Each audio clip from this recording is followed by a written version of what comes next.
Hai, kamu para penikmat podcast. Pengen bikin podcastmu lebih hidup? First Story punya jawabannya. Dengan berbagai tools canggih seperti F-Link, halaman web gratis buat podcastmu, dan banyak lagi yang bikin podcastmu makin wow. Plus, First Story Ads bisa kasih kamu cuan dari setiap place di podcastmu. Gak ragu lagi, yuk join di firststory.me. Sekali lagi, klik di firststory.me dan jadi bagian dari revolusi podcast di Indonesia.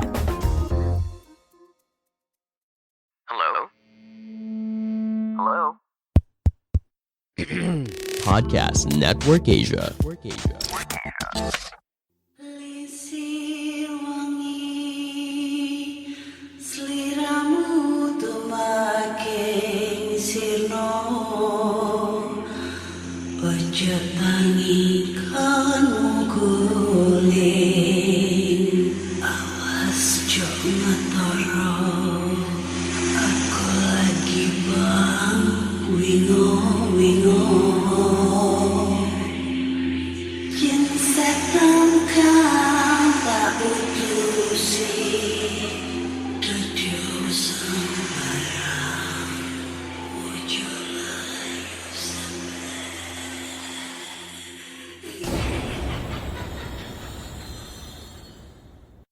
Hai Rek, ya apa kabar? Ketemu lagi dengan aku si Ana di podcast kisah horor. Udah lama gak pernah ketawa ya.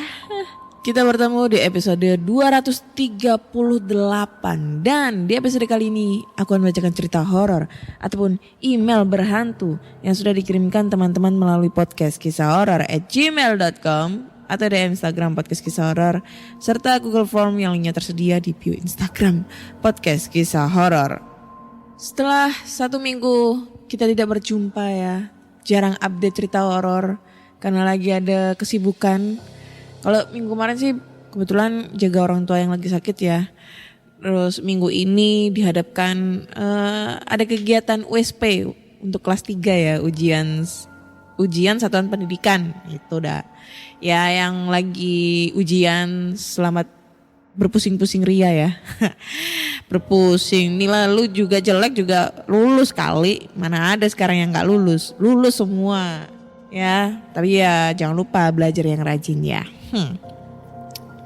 Karena udah banyak banget yang nungguin gue batuk-batuk ya. Karena gue udah sembuh batuk-batuknya. Lu gak usah ngedoain gue batuk-batuk terus. Mati gue kalau batuk terus ya.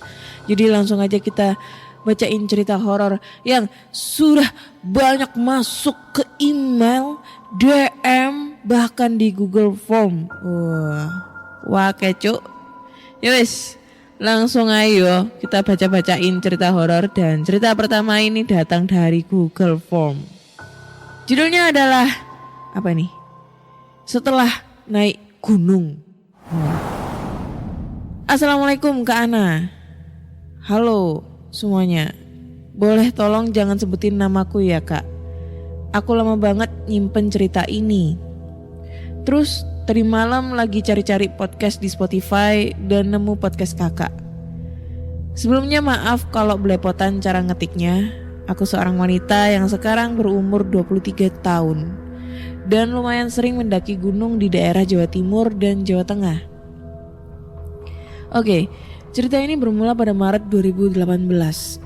Kakak sepupuku, Eja, mengajakku untuk mendaki Pegunungan Wilis bersama temannya, Pani, nama samaran. Jalur via Bajulan Air Terjun Roro Kuning Nganjuk. Kita berangkat pagi sekitar pukul 6 pagi. Karena rencananya kita cuma tektok, naik dan langsung turun, gak ngecamp. Jadi kita cuma bawa logistik, makan dan minum tanpa bawa tenda dan alat camp lainnya. Sewaktu kita naik, aku gak ada lihat pendaki lain. Di parkiran base camp juga gak terlalu banyak motor parkir. Padahal ini weekend. Ya emang jalur ini belum terlalu populer katanya. Kita naik sampai pos 1 dan masih terang. Tapi waktu menuju pos 2 tiba-tiba gerimis. Kita pakai jas hujan dan bertemu 2 orang laki-laki. Satu sekitar umur 30-an dan satunya masih SMP. Mereka berdua ngajakin kita ngobrol. Setelah basa-basi bla bla bla bla, mereka ngajakin kita ngecamp aja. Karena emang kita nggak prepare, jadi kita sempat nolak ajakannya. Tapi masnya ini maksa, karena katanya di atas puncak yang mau kita tuju itu tempatnya lebih bagus lagi. Sebenarnya sabananya luar biasa cantik katanya. Karena tergiur view-nya, akhirnya kita memutuskan untuk ngecamp bersama mereka. Jalanlah kita. Setelah perjalanan lumayan panjang, kita sampailah di sabana ekor naga, seingatku. Kita memutuskan ngecamp di sana. Karena udah mau gelap juga. Ngecamp lah kita di hamparan sabana dengan samping-sampingnya ada jurang curam. Karena masnya tadi cuma bawa satu tenda, kapasitas 2, jadi mas tadi dan Pani tidur di luar, sedangkan aku, Mas Eja dan adik SMP tadi tidur di tenda. Tidurlah kita sekitar pukul 8:30 malam. Aku gak bisa tidur karena posisi dingin banget. Anginnya kenceng banget. Tapi aku paksain buat tidur karena besok kita akan summit dan masih lumayan panjang perjalanannya. Kan batuk. Aku tidur di sebelah masku sambil tanganku dipegang karena kedinginan. Di dalam tidurku, aku bermimpi ada bayangan seseorang berdiri di tepat di bawah kakiku. Tapi dia di luar tenda. Di bayangan itu kelihatan... mana tadi? Waduh, oh ini. Di bayangan itu kelihatan dengan jelas dia berdiri menghadap arah utara. Rambutnya gak terlalu panjang. Karena aku sadar itu mimpi, aku maksain diri buat bangun. Waktu bangun, aku langsung cek di bawah kakiku. Dan, yaps, gak ada apa-apa. Karena emang aku mimpi kan. Aku lihat semua orang-orang itu udah pada tidur. Jadi aku balik tidur lagi. Udahlah, lanjut keesokan harinya kita summit ke puncak Limas. Lumayan lama dan aku capek banget. Setelah sekian panjang perjalanan dan banyak rintangan karena emang jalur pendakian ini ternyata memang belum banyak yang lewat. Akhirnya kita turunlah dan pulang. Sampai di rumah nenekku marah-marah. Karena ya emang kita pamitnya cuma sehari. Tapi ternyata kita ngecamp. Udah beberapa hari setelah mendaki itu, aku kayak ngerasa selalu was-was dan diikutin sesuatu. Puncaknya waktu aku tidur di kamar masih sore sekitar pukul 9. Aku ngantuk banget. Jadi aku langsung tertidur pulas. Waktu tidur, aku miring ke kanan. Tiba-tiba gak tahu kenapa aku buka mataku. Kebangun dan aku pengen banget miring ke kiri. Mungkin karena kecapean miring ke kanan kali. Setelah miring ke kanan, aku kaget bukan main. Tepat di depan mukaku, aku ngeliat wajah perempuan tidur miring menghadapku dengan posisi kedua tangan di bawah kepalanya. Poni pendek seatas alis dan tersenyum ke arahku. Aku panik, kaget, jadi aku langsung menghadap ke kanan lagi. Aku pengen teriak, tapi gak bisa.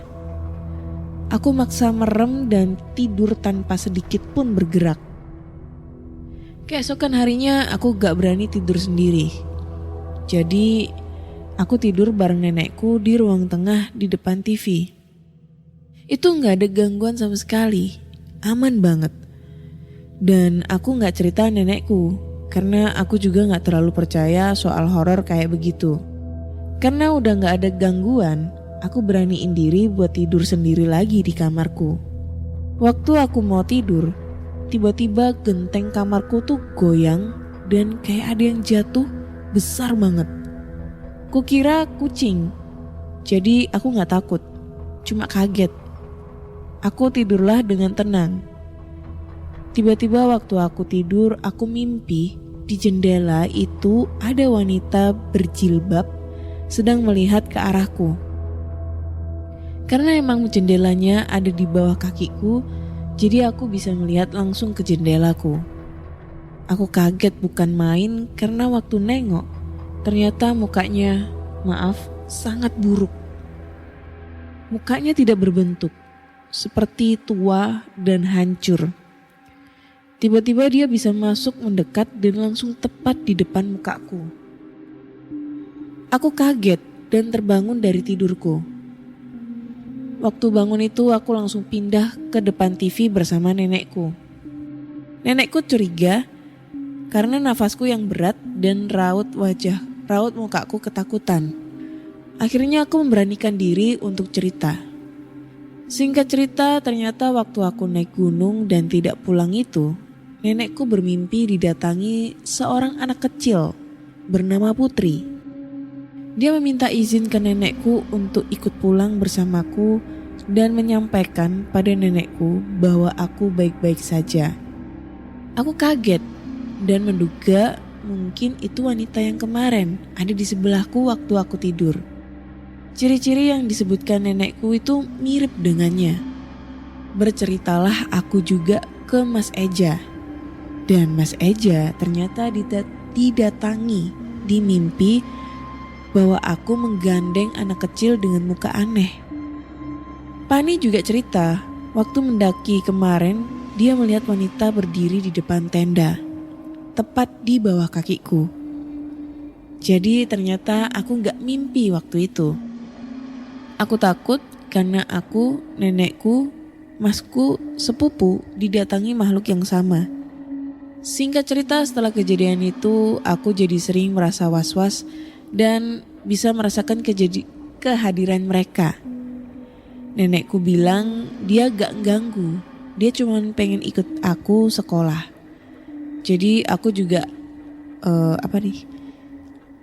Aku juga santai karena mereka gak muncul dalam bentuk fisik atau aku melihat. Aku cuma mendengar saja. Setelah itu pada suatu malam, setelah pulang main, aku berdiri di depan TV untuk menyalakan kipas angin sambil meregangkan badan.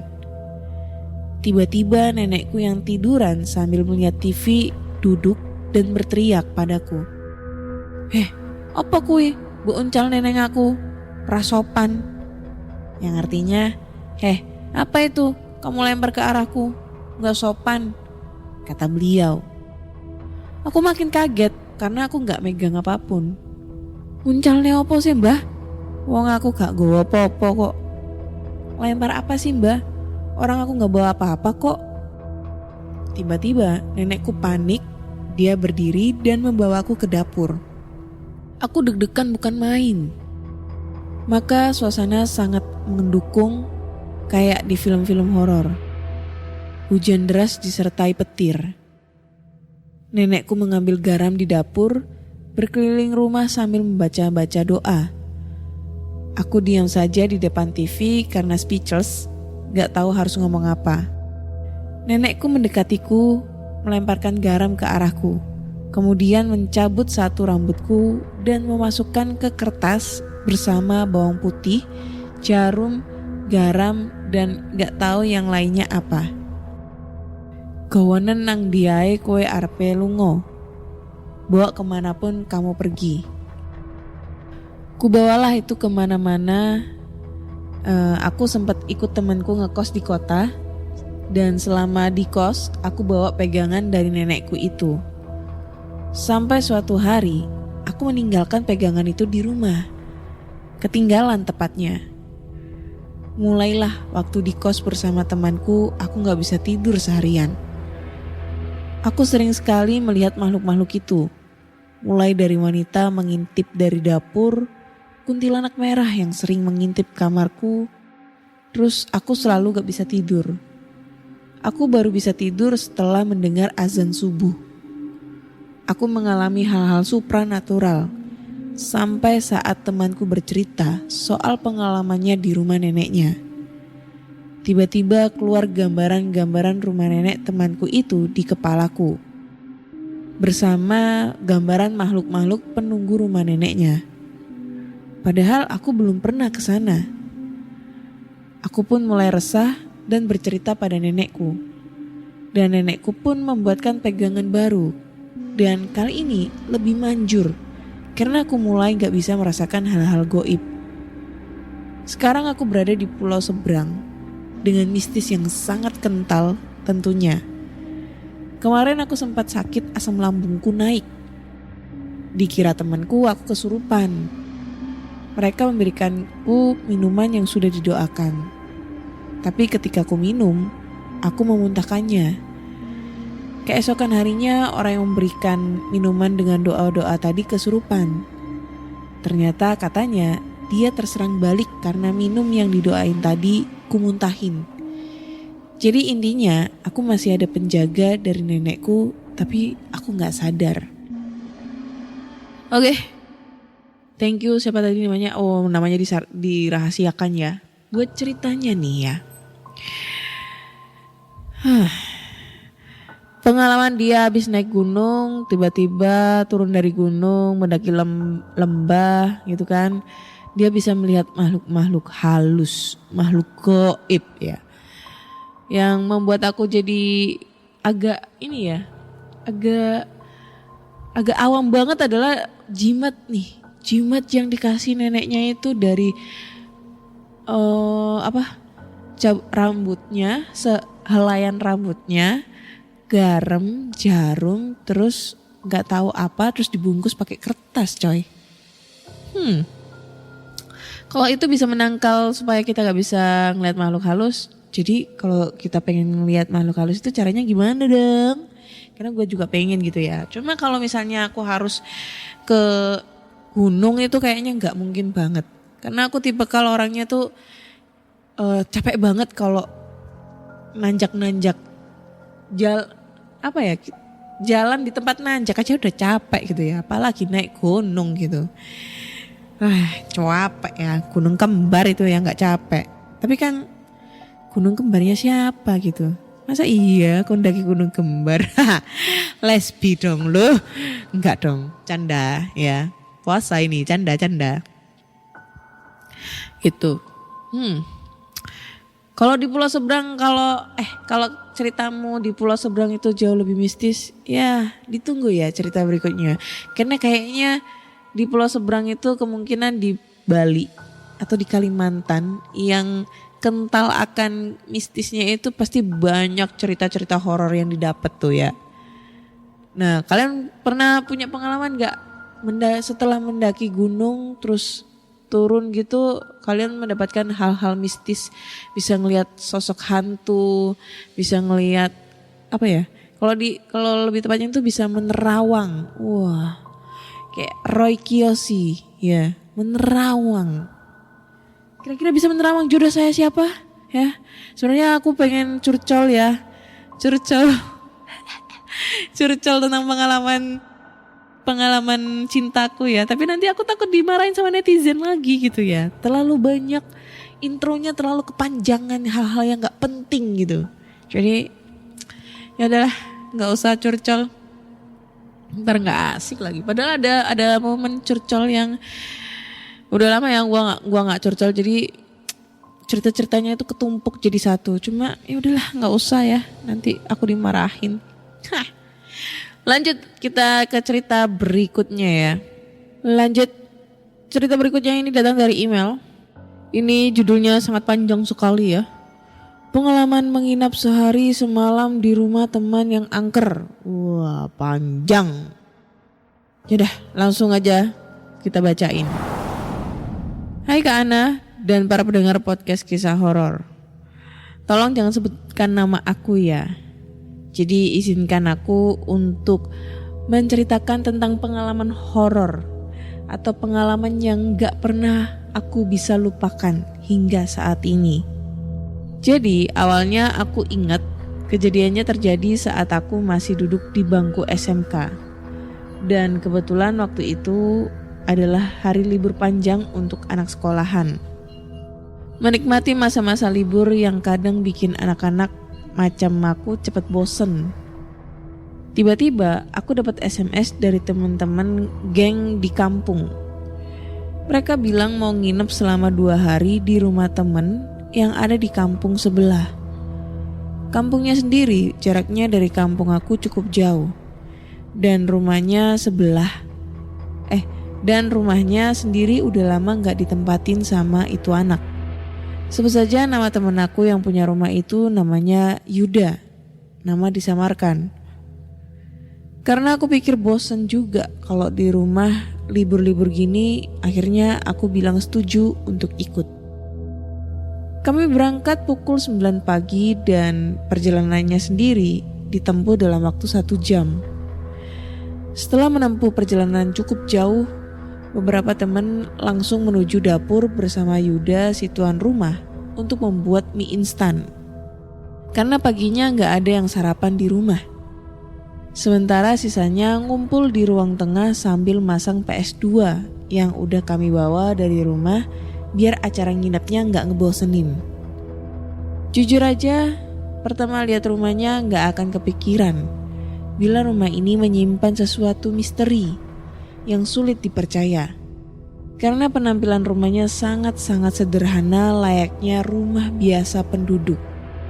Namun siang itu ketika kami sedang asik bermain PS2 di ruang tengah, si pemilik rumah Yuda menegur kami agar mematikan PS2-nya untuk sementara. Karena akan memasuki waktu azan zuhur. Tapi semua teman aku yang pada dasarnya badung, gak ada yang peduli. Mereka asik tertawa dan tetap main. Ketika azan zuhur berkumandang, tiba-tiba TV dan PS2 kami mati secara mendadak yang membuat kami syok. Mungkin kalian berpikir bisa saja listrik mati, tapi kenyataannya enggak. Karena semua lampu di dalam rumah bisa dinyalain dan gak ada yang salah dengan itu. Sejak saat itu aku yakin ada apa-apanya di sini. Kemudian sore hari setelah azan maghrib, aku berinisiatif pergi ke dapur untuk masak mie instan sendiri. Sebelumnya cuma aku yang belum pernah ke dapur sejak tiba di rumah ini. Karena setelah kejadian main PS tadi, aku langsung ngorok di ruang tamu. Ketika aku sampai di dapur, betapa terkejutnya aku melihat seorang nenek-nenek yang rebahan di atas ranjang tua. Di Jawa umumnya ada ranjang-ranjang tua yang gak kepakai ditaruh di dapur. Biasanya itu dilakuin untuk para orang tua agar bisa beristirahat sembari tetap melakukan aktivitasnya di dapur. Sontak aku kaget.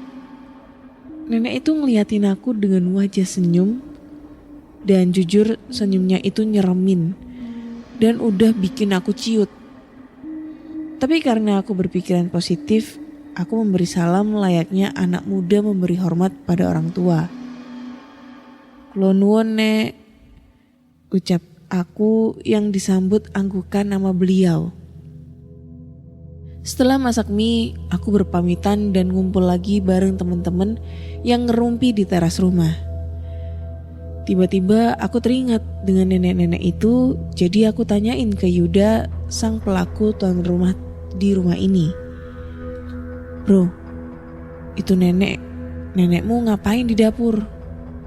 Suruh istirahat di kamar kek, kan kasihan. Pertanyaan aku membuat bingung Yuda dan semua teman-teman aku.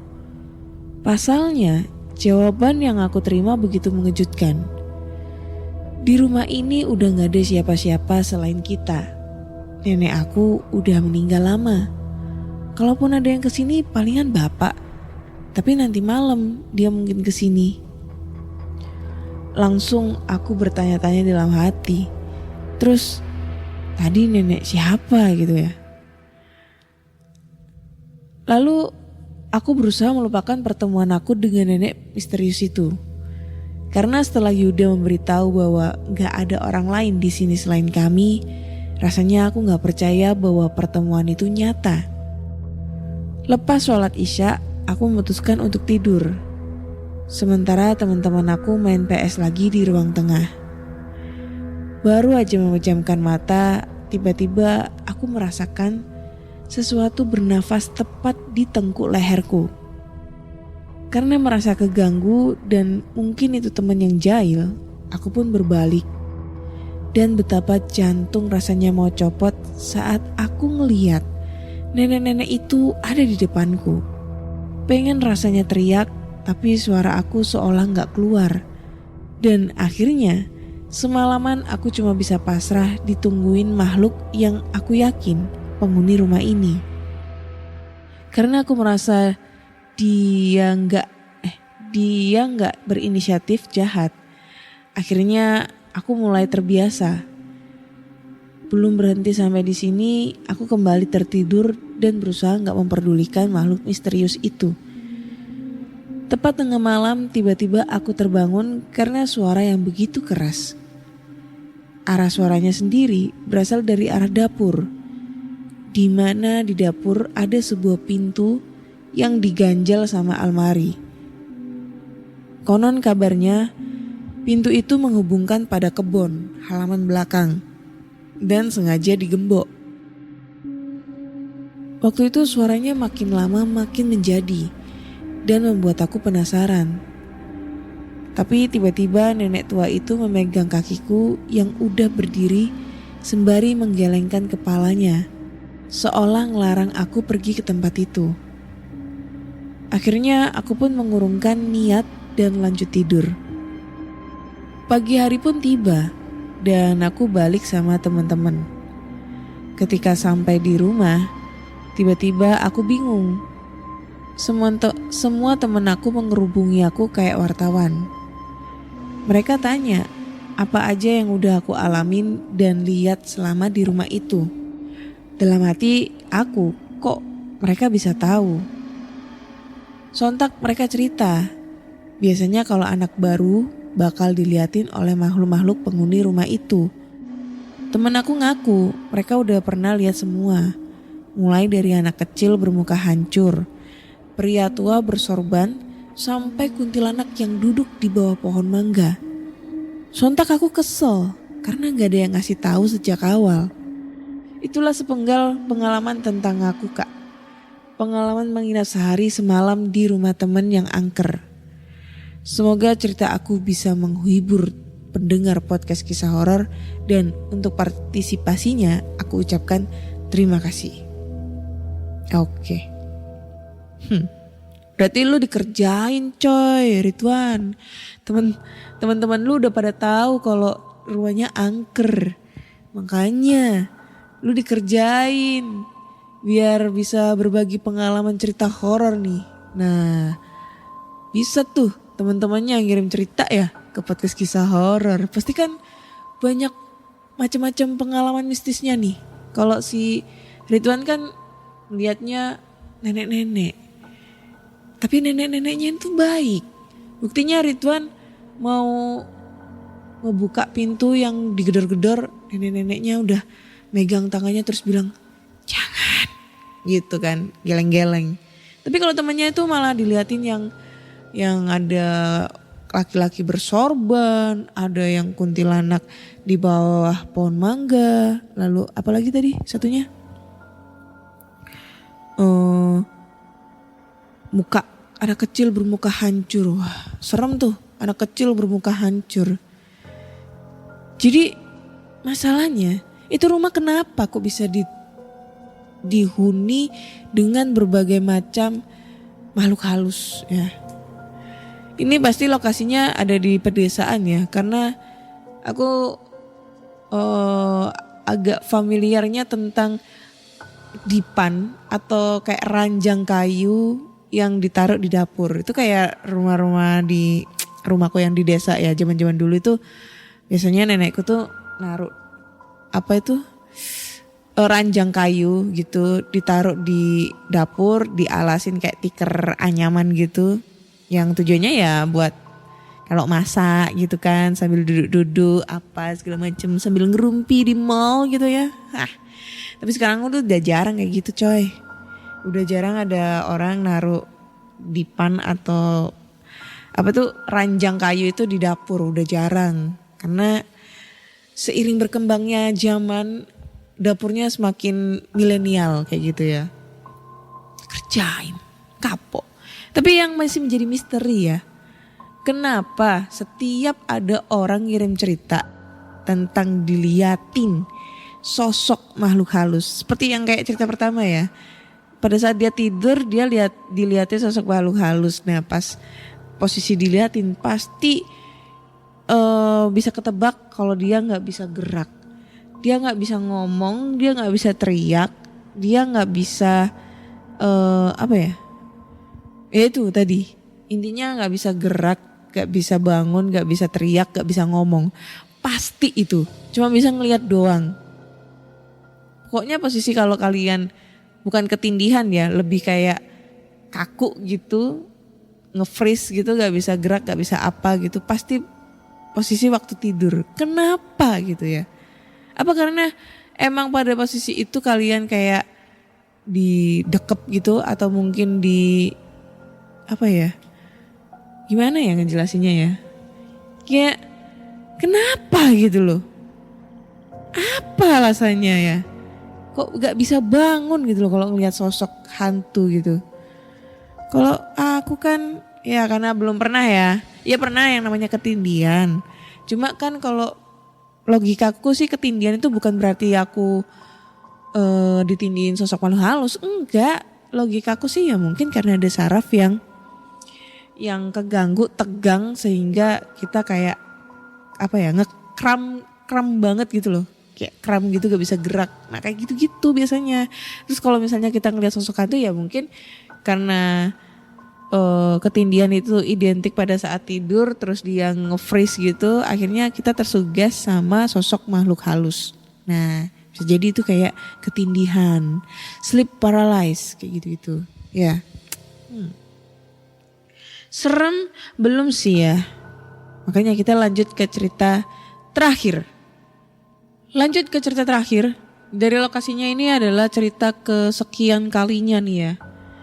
Berada di Papua. Wah, ada berapa ya? Dulu ada cerita pengalaman di rumah sakit Papua, ada di rumah gitu Papua, di mes gitu. Aduh banyak banget Papua. Jadi dia pengen bercerita tentang pengalaman horor di lokasi kerjanya di Papua. Aku mau share kejadian mistis di daerah kerja aku kak. Di Papua.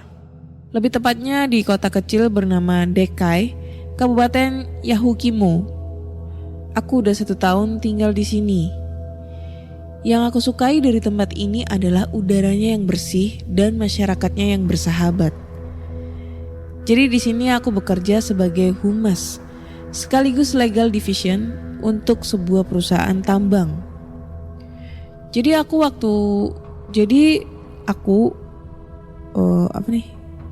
Waktu aku sangat banyak dihabiskan bersama masyarakat lokal dan orang-orang di pemerintahan.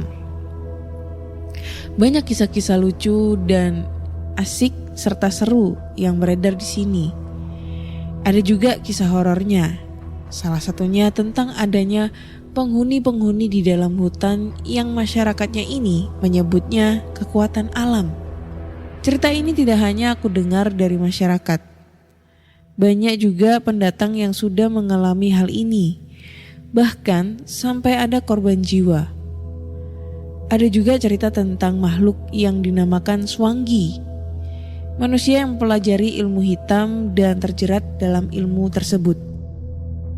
Tetapi aku sendiri orang yang lumayan taat beragama, jadi gak begitu mengindahkannya. Hanya menjadi pendengar yang baik. Setelah beberapa lama, akhirnya kejadian yang aku gak percaya ini terjadi juga kepada perusahaan tempat aku bekerja. Pertama-tama terjadi di campsite perusahaan. Setiap malam diganggu oleh makhluk yang bernama Swangi. Sebelumnya orang di camp sudah mendapatkan peringatan. Makhluk tersebut mendatangi camp dengan wujud wanita Papua tua dengan pakaian lusuh dan mata merah. Akan tetapi beberapa pekerja lokal tidak mengindahkan peringatan tersebut. Bahkan mengusir makhluk itu Dan alhasil, di malam yang gelap gulita, karena di tengah hutan, generator kami tiba-tiba mati. Setelah beberapa mekanik mengecek, ternyata tidak ada apa-apa. Semuanya normal dan bensin pun masih penuh.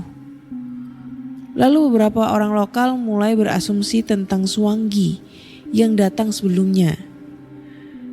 Pada saat gelap, tiba-tiba ada suara bergema di dalam hutan dengan bahasa daerah.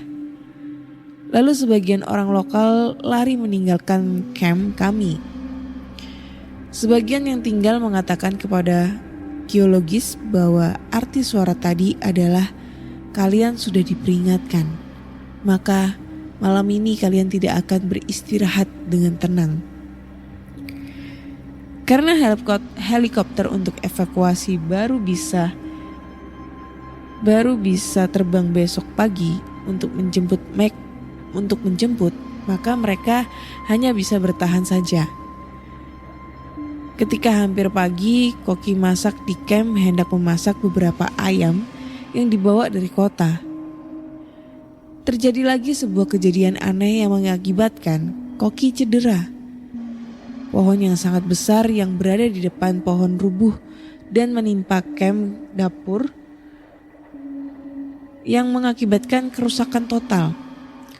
Bahkan ayam hidup yang ingin dimasak mati tertimpa. Yang lebih aneh lagi adalah ketika darah ayam yang mati itu tiba-tiba terserap oleh pohon yang menimpa dapur.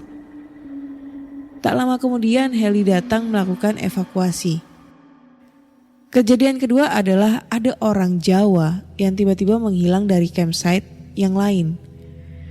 Orang tersebut sedang berusaha ke sungai untuk mandi. Ketika dicari, orang itu menghilang di sekitar batu besar yang ada di sungai. Kami melakukan pencarian menyisir daerah sungai menuju 4 arah mata angin selama 2 hari. Hasilnya nihil. Bahkan dalam tim pencari ada orang yang terluka akibat dilempar batu. Tapi kami tidak menemukan ada orang yang melempar dan kami pun putus asa. Namun ketika heli mengantarkan logistik menuju campsite, pilot mengatakan bahwa melihat orang di pinggir sungai dekat sebuah batu besar. Dengan inisiatif pilot turun di poin bar, sisi sungai dan meninggalkan heli dalam keadaan menyala. Ketika didekati, pilot mengatakan bahwa orang yang ditemukan sedang menangis menatapi sang pilot. Pilot pun mendekati dia. Ketika dipegang, orang itu langsung memeluk pilot sambil menangis. Lalu diajaklah orang tersebut kembali ke kota. Ternyata dia adalah orang yang hilang.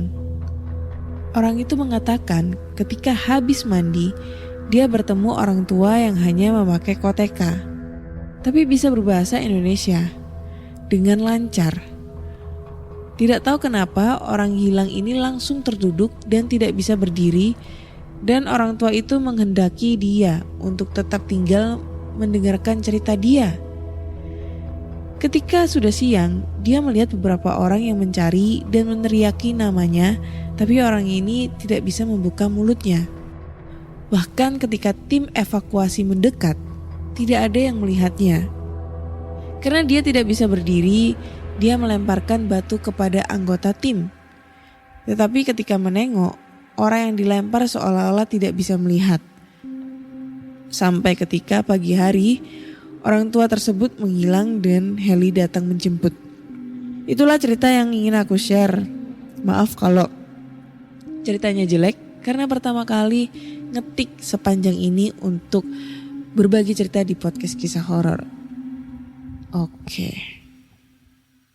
Oke, terima kasih buat ceritanya tentang pengalaman horor di Papua ya, di pertambangan batu bara.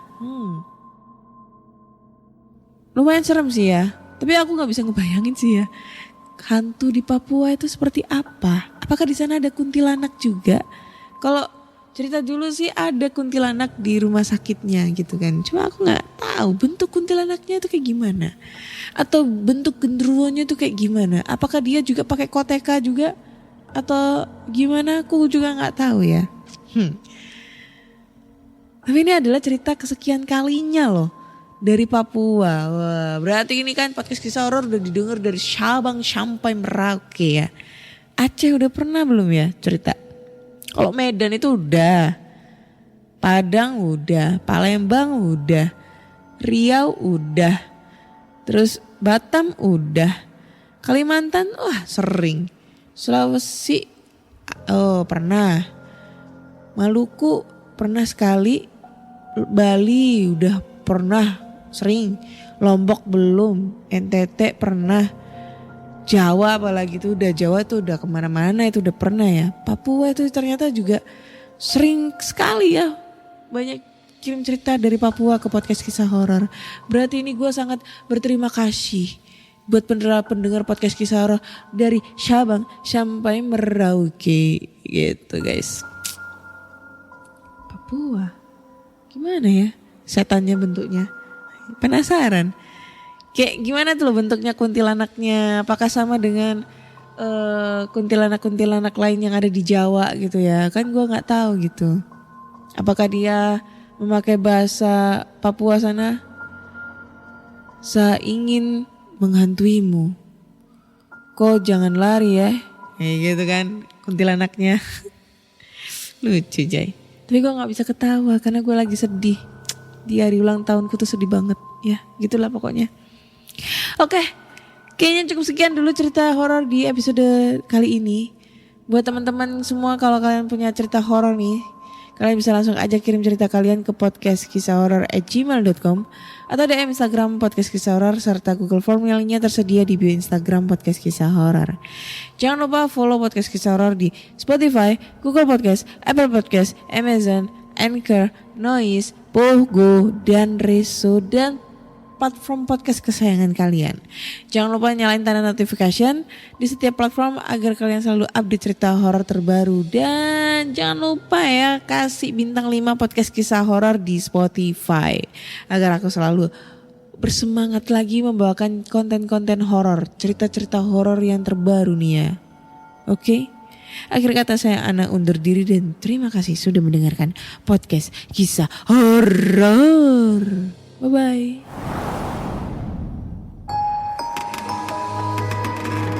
Mau kamu sebagai orang yang percaya ataupun orang yang skeptis atau tidak percaya, hal-hal mistis ini selalu bikin kita penasaran. Aku Mr. Popo. Dan aku Ana Olive. Kita bakal ngebahas tentang dunia hal-hal mistis yang ada di sekitar kita. Nah, kalau kamu gimana nih? Kamu adalah tipikal orang yang percaya adanya hantu atau enggak? Makanya dengerin podcast kita di Ada Mereka di Sekitar Kita.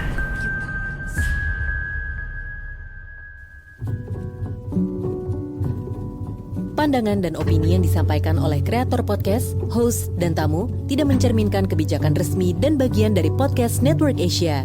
Setiap konten yang disampaikan mereka di dalam podcast adalah opini mereka sendiri dan tidak bermaksud untuk merugikan agama, grup etnik, perkumpulan, organisasi, perusahaan, perorangan, atau siapapun dan apapun.